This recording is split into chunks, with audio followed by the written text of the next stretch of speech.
অন্তর্বর্তী সরকারের দুর্নীতি নিয়ে দিন তিনেক আগে চাঞ্চল্যকর তথ্য দেয় দুর্নীতি বিরোধী আন্তর্জাতিক সংস্থা ট্রান্সপারেন্সি ইন্টারন্যাশনাল বাংলাদেশ বা টিআইবি। সংস্থাটি জানায়, ক্ষমতাচ্যুত আওয়ামী লীগ সরকারের চেয়ে অন্তর্বর্তী সরকারের আমলে সেবা খাতে দুর্নীতির পরিমাণ বেড়েছিল 10% বেশি। প্রতিক্রিয়ায় সাবেক উপদেষ্টা আসিফ নজরুল বলেন, তৃণমূল পর্যায়ে দুর্নীতির যতটুকু বৃদ্ধি হয়েছে প্রতি বছরের মুদ্রাস্ফীতির তুলনায় তা বেশি নয়।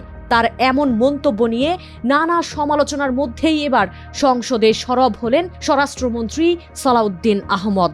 রাখ ঢাক না রেখে জানালেন, সর্বোচ্চ দুর্নীতি হয়েছে অন্তর্বর্তী সরকারের সময়। তবে কি এখন দুর্নীতিবাজদের ধরতে উদ্যোগ নেবে বিএনপি সরকার?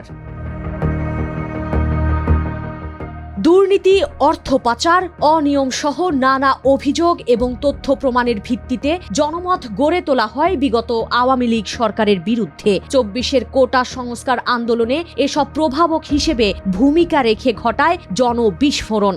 এরই ধারাবাহিকতায় তীব্র আন্দোলনের মুখে 5 অগাস্ট দেশ ছাড়তে বাধ্য হন সাবেক প্রধানমন্ত্রী শেখ হাসিনা। তখন সুশাসন, ন্যায় বিচার এবং দুর্নীতিমুক্ত দেশ ও সমাজ গঠনের অঙ্গীকার ব্যক্ত করে গঠিত হয় অন্তর্বর্তী সরকার।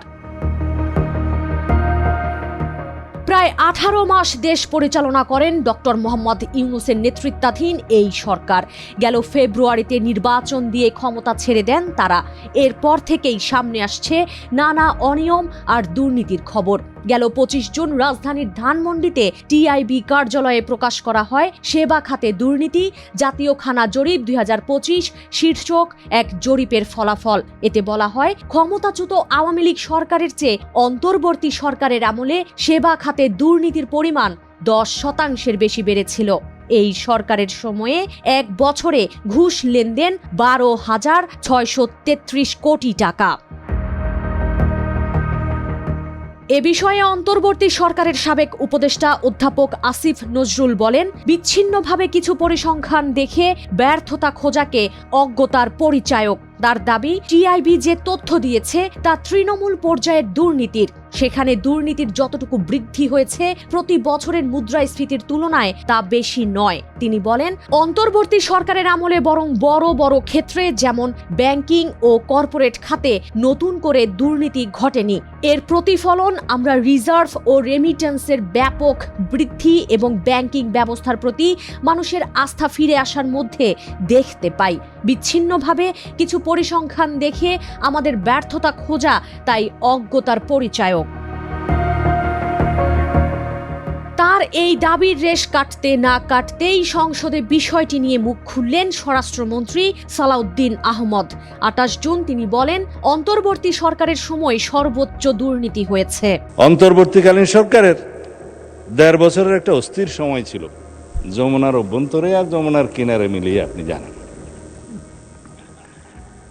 সেই সময় আমরা কাগজটা কোথাও দিয়েছি, আমরা দেখেছি যারা আজকে করাপশনের জন্য হিসাব নিতে বলছেন এবং ব্যবস্থা নিতে বলছেন, ফরেন লোনের কথা বলছেন, আমি মাননীয় প্রধানমন্ত্রীকে অনুরোধ করছি, আজকে ইন্টারিম গভর্নমেন্টের 18 মাসের সকল কিছুর জন্য আপনি দুর্নীতি দমন কমিশনকে নির্দেশ দেন। করাপশন কোথায় হয়েছে, কিভাবে হয়েছে, কারা করেছে, সবকিছু ফাইন্ড আউট হোক। কারণ ভিত্তি হচ্ছে টিআইবি। গত কয়েকদিন আজকে একটা রিপোর্ট দিয়েছে, আপনারা পত্রিকায় শুনেছেন। সর্বোচ্চ দুর্নীতি হয়েছে ইন্টারিম গভর্নমেন্টের সময়ে, সেই দুর্নীতির পরিমাণ আমি বলছি না, পত্রিকাটা এখন আমার কাছে নেই, সবাই নিশ্চয়ই দেখেছেন।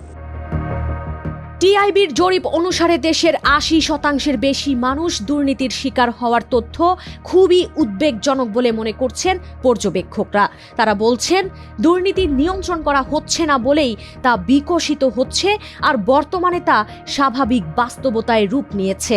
টিআইবির নির্বাহী পরিচালক ডক্টর ইফতেখারুজ্জামান বলেন, যাদের উপর দুর্নীতি নিয়ন্ত্রণের দায়িত্ব তারা নিজেরাই দুর্নীতিতে নিমজ্জিত।